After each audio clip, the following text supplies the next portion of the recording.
to everything that we do on our devices in a way that we're at least told they don't have access to today. I mean, Apple has made quite a big deal of its shopping in. position. Just like a fag and a milkshake. This will be a pretty big deal, given what they've freezing done out there. before, and given their public stance on privacy. Been warming the car up for 5 minutes before I The second order switched effects it of back this on. are quite interesting. It could well be that now we've entered a new presidential government in the US, that we might find that the US are actually quite sympathetic and they want the same access. The point that Apple always makes is that this cannot be something that just one organisation uses and isn't available to other people. And so by extrapolation, they say the moment the governments that we like want this, other governments around the world will also demand access to it. That might be the Chinese government or the Russian government. And they also caution that once you create these backdoors, they also can be used for hackers to get access and for other people to access your devices. So I think they caution that the moment you put some sort of weak point in a security system, that weak point becomes a potential. I just flashed that woman. Any organisation, whether I allowed it across. non-governmental. Do you understand? Can you explain? Wait your turn, pal. Companies now dictate And that's rising. what's called end-to-end encryption, essentially the encoding of messages and information that goes from one phone to another. For the majority of people, it just acts as a degree of security that the things they're discussing, whether about their life, whether about their finances, whether about just them living their lives, is free from anyone looking over their shoulder and taking an account of it. If we proceed from the other extreme, though, the description that Edward Snowden gave is he said that there was It's nice and warm now in here. it was conducted without any limitations. That I suspect a lot of us might say, yeah, that's not the sort of world we want to live in either. And it strikes this, I guess, sort of really interesting balance of where we draw the line. Edward Snowden was the man who revealed that the United States National Security Agency was involved in mass surveillance, and he leaked a lot of information before he fled to Russia. Do you think companies will need them to declare to their users, look, your information is going to be open to your government, to other governments? Well, back to the Edward Snowden era, we certainly weren't aware of that extent of mass surveillance, and it was something that was being conducted without any transparency. There was no sunlight shining on that. So These temporary traffic lights seem to have gone now. An effect where everyone now presumes that there is wide knowledge. I never did see any workers. Contribute to that, but I don't think these organisations will publicly declare. Well, just invent work. They get a budget, don't they? Then go on the piss all day. Who knows? To do anything that you're asked, and you're always a soldier first. So I'm putting some military training that are actually fine with that. We speak to the former MP. It's all about what you can get out of something now, isn't it? Today's world.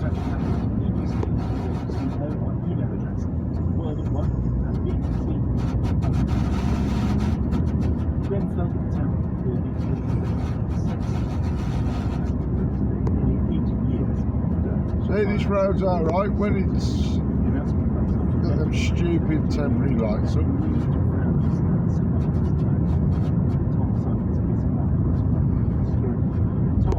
Sensitively of the word, what is the plan for the town? So it hasn't come down. It's not structured. Long term.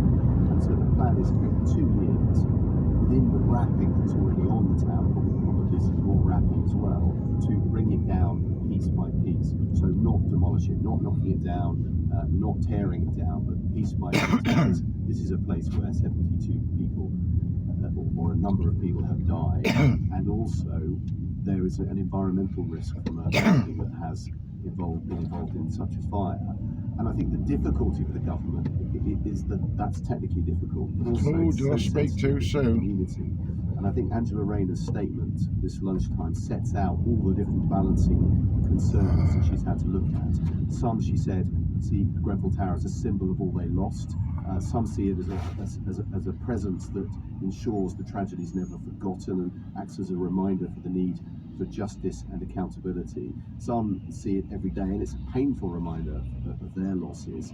And obviously, for people who live near it, it's a difficult building to be living next to. So all of those she had to balance in her decision making. Tom, we've heard a fair number of voices, and different voices with different opinions about what should happen to Grenfell Tower. Has there been much in the way of reaction? Is it a unified voice? Not at all. This has just happened, so we haven't got direct reaction to the statement that the government has just made, but it's something that's been known about for a couple of days. On one hand, you have some people who say it isn't safe, it isn't structurally sensible to keep it, it needs to come down, it needs to be replaced by a memorial. On the other hand, you have some that say we must have it up when we get to the 10th anniversary of the fire, because it is a symbol of the failures that led to those lives being lost. So you literally have a range of views across the board, across the community. And I should also say that Angela Rayner is under intense pressure the way that she consulted with the community. She says that there were a series of meetings and it was a priority of hers when taking office to consult with the Grenfell community.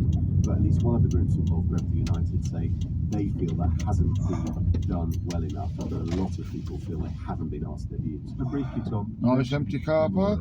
is there any word on what form that might take? I managed to Not on empty the car form park. it will take. There is a commission. Keep which all is the looking at chances this. away. There's appointed 5 different design teams who will Telling come their up with mates they can leave the cars competing here. Yeah. designs for the memorial, and presumably at some point one will. There's another reason why no one leaves the car, 'cause something might happen to it. Join the brave, says the website. I won't say no more than that. Ukraine, that part of the country's armed forces reserved for foreigners who wish to serve. Apparently a Many madman people lives feel here. strongly supportive of Ukraine's struggle against Russia, but actually crossing the continent and putting on the uniform is for most a step too far. Not, however, for Stick that electric on first.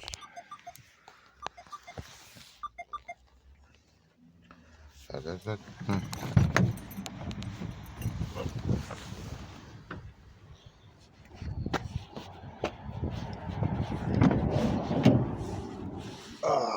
have a look.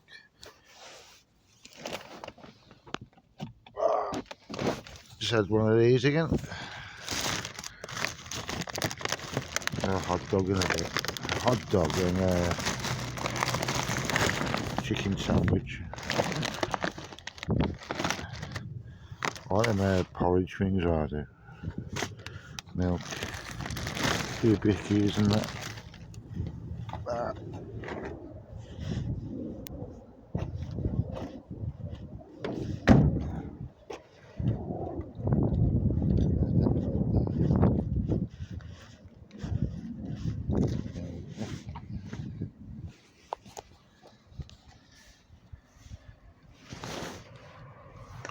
I've still got the old key. I don't use them smart meters. They've been trying to give me one of them for quite a few years. I ignore them.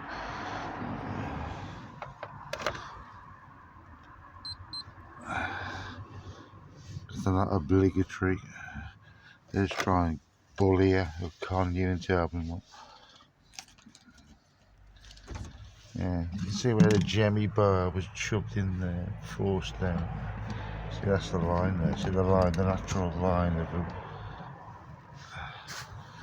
Oh, right, you can see. Rage. That's why I leave that there.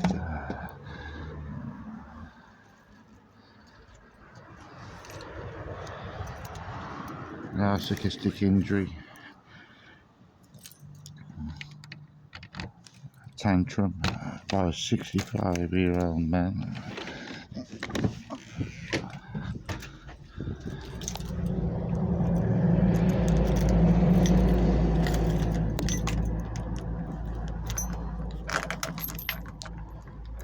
I think she's clever with that Jemmy bar. She's clever at sticking out of his skull one night.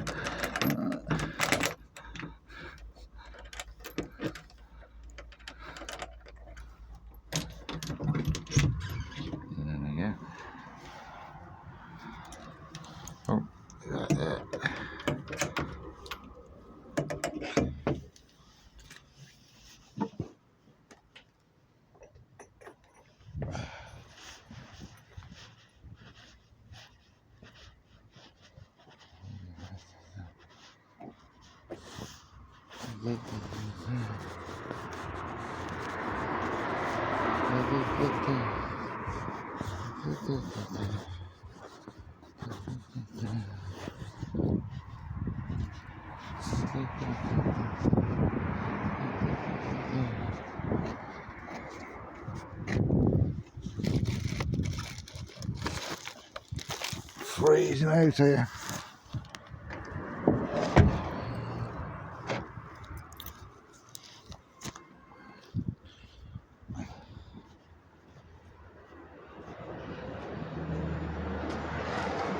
They'll surely be binning like half a minute, isn't it? Like it there. Yeah.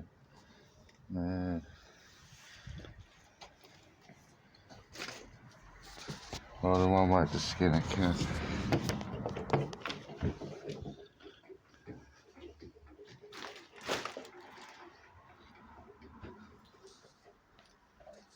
Catch you later, folks.